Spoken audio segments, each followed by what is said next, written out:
حضرت عمر کے کچھ اقوال پیش کرتا ہوں آپ کے سامنے، ان سے معلوم ہو جائے گا. انہیں یہ سمجھ لیجئے کہ وہ اسلامی مملکت کا جو کانسٹیٹیوشن ہوتا ہے اس کے بنیادی اصول ہیں جو آپ نے پیش کیے، عظیم اصول، کہ جب حاکم بگڑ جاتا ہے تو رعایا بھی بگڑ جاتی ہے. سب سے بدبخت حاکم وہ ہے جس کے سبب رعایا بگڑ جائے. فرمایا کہ اگر تم یہ جاننا چاہتے ہو کہ اللہ کے ہاں تمہارا کیا مقام ہے تو یہ دیکھو کہ خدا کی مخلوق تمہیں کیا سمجھتی ہے.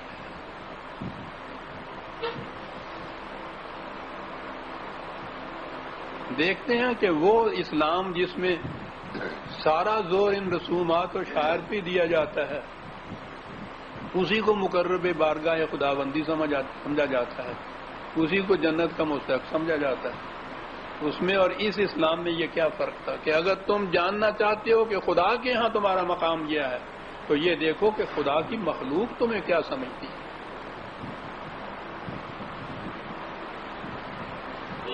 کہا کہ حکومت کے منصب کے لیے ایسا شخص سب سے زیادہ معذور ہے کہ جب وہ اس منصب پر فائز نہ ہو تو قوم کا سردار نظر آئے، اور جب اس پر فائز ہو تو انہی میں کا ایک فرد معلوم. اللہ اکبر.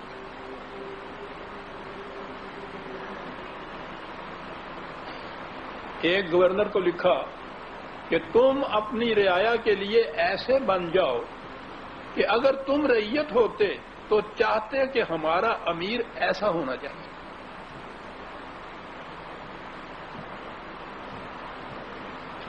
اور اس ایک اصول کو سوچیے، بہت غور سے اس کو سوچیے، دیکھیے گا، سنیے گا، بڑے گہرے تدبر کی ضرورت ہوگی.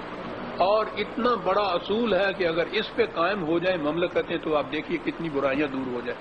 ایک گورنر نے پوچھا کہ مجھے یہ کوئی ہدایت بتا دیجئے کہ میں کس قسم کے لوگ اپنے ساتھ عمال کی حیثیت سے کرنوں کی حیثیت سے لوگوں کو رکھوں گا، آفیسر کس قسم کے اپائنٹ کروں. فرمایا کہ تفصیل تو میں بتاؤں گا نہیں، اس کی ضرورت نہیں ہے، اصول یاد رکھو. اور اصول یہ ہے کہ کمزور دیانتدار اور طاقتور بد دیانت، ان سے بچ جانا، باقی سب خیر.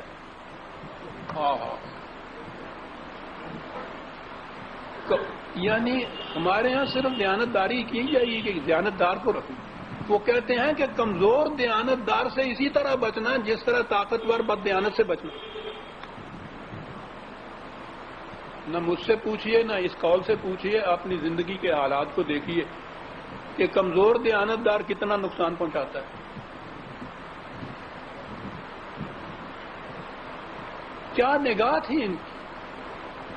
یہ بھی تو ابھی کل کے بدو تھے جسے کہا جاتا ہے، اسی عرب جاہلیت کے معاشرے کے ایک فرد تھے.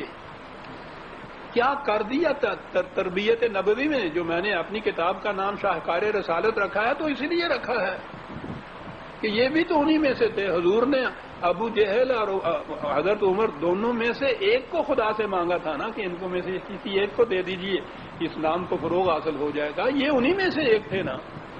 کیا کر دیا قرآن کی تعلیم، تربیت نبوی صلی اللہ علیہ وسلم، یہ بنا دیا.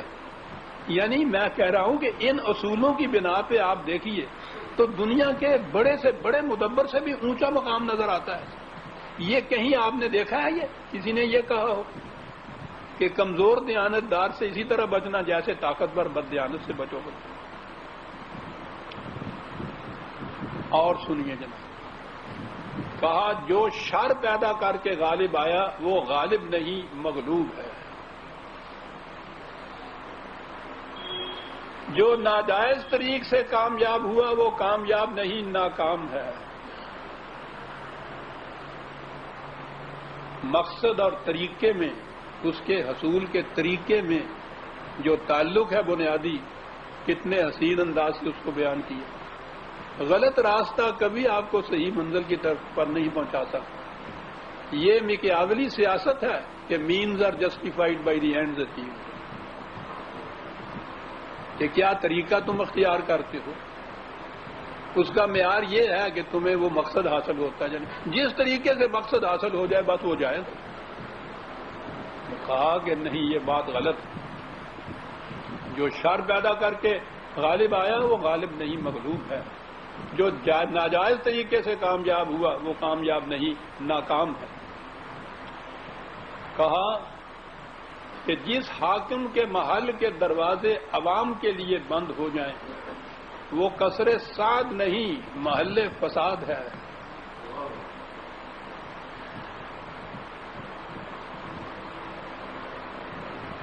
اور ایک بات میں تو کہتا ہوں کہ میں تو جب ان چیزوں پہ غور کرتا ہوں وہی آ جاتا ہے مجھے. ایک شخص نے کہا کہ مومن کی خصوصیت یہ ہے کہ وہ کسی کو دھوکہ نہیں دیتا. آپ نے کہا کہ فکرہ پورا کرو. مومن کی خصوصیت یہ ہے کہ وہ نہ کسی کو دھوکہ دیتا ہے نہ کسی سے دھوکہ کھاتا ہے. مومن میں صفات خداوندی کی نمود ہونی چاہیے، اور خدا بھی نہ کسی کو دھوکہ دیتا ہے نہ کسی سے دھوکہ کھاتا ہے. کیا بات ہے. ہم یہیں تک رہتے جیسا کہ وہ کہا تھا اس کے صحابی نے کہ مومن وہ ہے جو کسی کو دھوکہ نہیں دیتا. یہ عمر ہی کہہ سکتا تھا کہ آگے بھی بات کرو، نہ کسی کو دھوکہ دیتا ہے نہ کسی سے دھوکہ کھاتا ہے. کچھ گھر بار کی باتیں بھی تھیں. ایک صحابی نے کہا کہ آپ تو ہر وقت درہ ہاتھ میں لیے پھرتے رہتے ہیں، گھر میں بسر کیسے ہوتی ہے؟ کہنے لگے گھر میں زندگی گزارنے کا ایک طریق ہے، تم سن رکھو، اس کے مطابق چلو گے تو گھر جنت بن جائے گا. سنیے کیا کہا. کہا اپنے گھر میں بچوں کی طرح رہو. آدمی اس وقت بنو جب ان بچوں کی ضرورت پوری کرنے کا وقت آئے. آہا، بن جائے گا گھر جنت یا نہیں؟ اس طرح گھر میں بچوں کی طرح رہو. آدمی اس وقت بنو جب ان کی ضرورت پوری کرنے کا کوئی وقت آ جائے.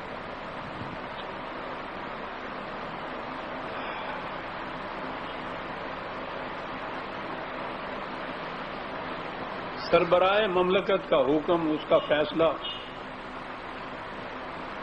اس پہ کون احتجاج کرتا ہے؟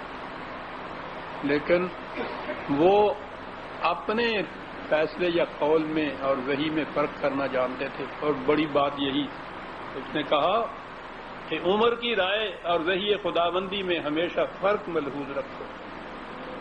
عمر کی رائے ایک انسان کی رائے ہے جو غلط بھی ہو سکتی ہے اور صحیح بھی. اسے سند اور سنت مت بناؤ.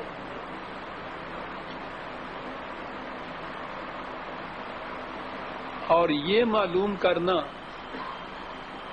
کہ یہ ایک انسان کی رائے تھی یا وحی کی رائے، اس کے لیے تو ضروری ہے کہ وہی خداوندی قرآن آپ کے سامنے ہو جس سے آپ پرکھیں. اور عزیزان من، یہ جو ہمارے خلاف، خاص طور پہ میرے خلاف منکر حدیث، منکر شان رسالت اور یہ پتہ نہیں کیا کیا فتوے لگتے ہیں اور بڑے فخر سے کہتے ہیں کہ 1000 علماء کرام نے ان کے خلاف فتویٰ کفر کا دیا ہے، بے مثال فتویٰ ہے جناب کفر کا. وہ کس بات پہ دیا ہے؟ کہا یہی ہے کہ تمہارے ہاں جتنے مجموعے ہیں سنت کے، تم خود کہتے ہو کہ اس میں نبی اکرم صلی اللہ علیہ وسلم کے وہ فیصلے اور ارشادات بھی ہیں جو بحیثیت رسالت دیے، اور وہ بھی ہیں جو بحیثیت انسان کے آپ نے دیے ہیں. ان میں غلطی ہو سکتی ہے، خود ان کے ہاں کا یہ اصول ہے.